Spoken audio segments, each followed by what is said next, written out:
Well, YouTube, welcome back to the shed. We got a lot of the framing done since the last time I put a video up, and so I'm going to kind of explain to you what we've got done and what we're doing and kind of what the future holds. So hang tight and I'll give you a little bit of a tour.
So first, as you can see, we got just a lot of the wall up. In fact, I've only got this little section right here to go.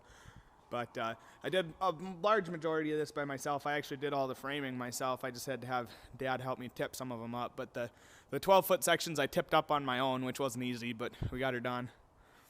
And we'll have to go up. I'm just going to put the bucket of the skid loader up, and then I'm going to stand in the bucket of the skid loader, and then I can reach the top of that quite well. So I'll go up in the skid loader to put the top plate on the rest of it. I got some just where it's overlapping, but there's nothing holding it on. So I'll get the top plate on. Then I got to finish this wall. I'm short, a handful of 14-foot boards. So I'll have to pick some 14-foot boards up before I can finish that. And then I'm going to start going around and anchoring to the concrete. So that's kind of where I'm at right now with the framing process. We also got these two piers here. They're not anchored to the concrete yet. They are bolted up top at the eave strut. But that's going to be our king posts, or whatever you want to call them, for the garage door header. Then the header's going to set up on top of them. And then the garage door will be framed up. Now, I'm not sure that we'll be able to get the garage door installed anytime soon, because basically it's going to be a difficult job, and I almost want to make sure that we have somebody to help that knows what they're doing. And the problem is, if we can get the door in place quite easily, but we'll need a piece of equipment to open, or to hold the door up or down, or whatever we need to do while we're putting the additional panels in. And if we get to that point and the ceiling's not on yet, and we can't put the springs and everything up, or we don't know how to put the springs up, or we can't get them wound, or whatever the problem might be, if we get to that point and we can't open the door, whatever we have in here to help with that is going to be trapped in here. So, you know, if it's the 4020 and it's got the snowblower on it, it's trapped inside here, and we get a big snowstorm, well, I think you can see the problem there. So it may be a while yet before we get that garage door on. I'd really, really like to get it on soon and get it working so that, you know, it doesn't get bitterly cold in here once it starts to get cold. It's like November 7th or 8th today or something like that, and it's really nice, and I think it's supposed to be 60 tomorrow, so it seems unseasonal, but maybe it's not. But I'm not going to complain too much because I'm out here working in a t-shirt right now, so you can't complain about that. But we got all the sheathing. That pile of sheathing right there is going to go on the back side of this wall and that wall, and then we'll start putting the insulation in. We're going to do like fiberglass bat insulation on the walls here and here, and then the ceiling is probably going to be blown in cellulose insulation. But I have to get the floor trusses that we're going to be using to go across the ceiling. I have to get those picked up first. Then we got to figure out how the heck we're going to get them up there without having a piece of equipment that reaches that high. So that's another challenge, I guess, but we'll see what happens. And then the last thing, I guess, is these cupboards here came from my fiance's uncle. They just put new cupboards in their house, and he had these sitting in his shop all summer. And I asked her if she knew anybody that had any cupboards laying around, or asked her dad, and she said, well, my uncle does. And so she called him up, and he said we can have them all, but he said we have to take all of them. He said we can't just take one or two, we got to take the whole works. And he said all he wants in return is 2 pumpkin pies and a tub of whipped cream. So I'd say we got a pretty good deal there. So I think what I want to do is we'll get this wall insulated with the sheathing up on the back side, and then I want to start doing the sheathing on the inside just on this wall, and then we'll construct the bench and do everything we need to do for the bench so that we get most of these out of the way when we want to come over here and do this wall. I think that's probably the best way to do it. Otherwise, I'm going to have to move these all over the place all the time, and I really don't want to keep moving them back and forth. I just wanted to get them to where they want to, or get them to where they're going to go and leave them.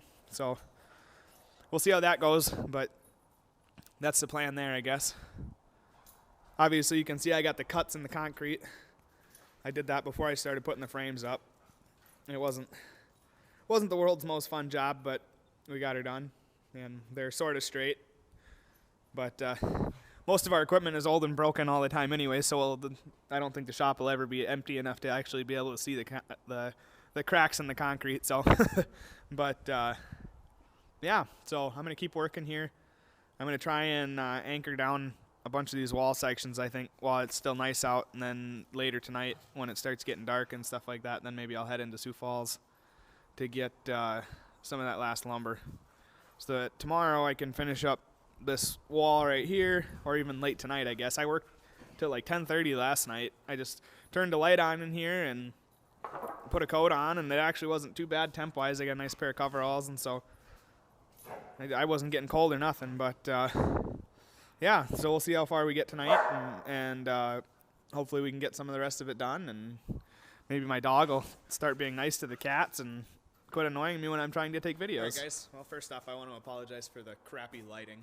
Since I'm using a GoPro, they don't do very well in the dark, and I can't see if it's any good quality because they don't have like any sort of LCD screen or anything like that. So if you can't even see me, I apologize. But for this part, I guess all you really need is to be able to hear me. It's time I give a little life lesson in one of my videos, and I kind of want to share an experience with you that happened on my way home from Menards tonight. I was on my way home, and I was kind of in a hurry, and so I was going to stop and grab something to eat, but I didn't want to stop at, a sit-down restaurant. So I strolled into McDonald's and got in line to order, and the family in front of me was having a heck of a time getting their order in. They had some younger kids, and it was just basically taking a long time. And, it would have been pretty easy for me to get upset because I had to wait that much longer, and I'm already in a hurry to get this building done. But instead, this older retired couple got in line behind me. And the Jackrabbits played Illinois State today and won, which is a big deal because, Jackrabbits are ranked like number 11 or something like that. Illinois State is ranked number 1. And so it was a big game for the Jackrabbits. Well, the couple that got in line behind me they were from Illinois. They were wearing Illinois clothes. And so I struck up a conversation with them. And they ended up being super, super nice people. And I just kind of stood there and talked to them for a while, and it was just a great conversation. They were really fun to talk to, and so I guess the lesson is, first off, try not to get too frustrated if you have to wait a little bit for something. Patience is a virtue, and as tough as it seems sometimes, a really good thing came out of having to wait for that family in front of me to order their food. And the other thing I'd like, I guess, is a lesson is don't be afraid to talk to people. If you want to strike up a conversation with someone or whatever, the worst they can do is not say much and then the conversation's over. But if you want to, I guess if you're interested in talking to somebody, don't be afraid to do it because you don't know them. And it's easy for me to say that coming from, I worked at a hardware store for a number of years, and so I didn't have a choice. I had to talk to new people all the time. But you really can go a long ways just talking to people. And I got a really good impression of the fans from Illinois, and I'm sure they got a really good impression of the fans from South Dakota. So just, don't be afraid to talk to people and have some patience, and life is good. Remember, it's the little things in life that make it worth living.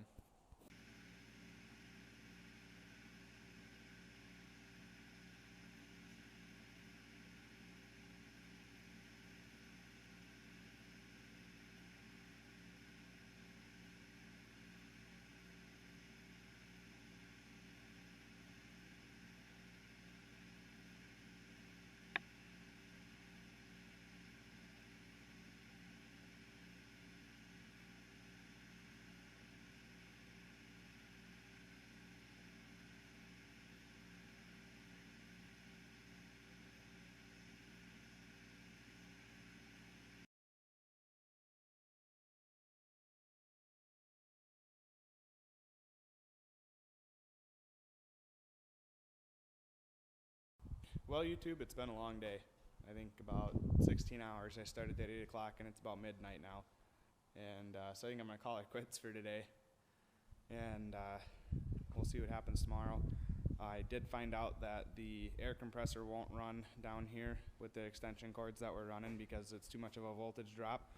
It's a capacitor start motor, and the capacitor won't even, it won't even kick in. It won't even try to start the motor. So that means that I'm going to try and get we got like a pancake compressor at work that I could bring home.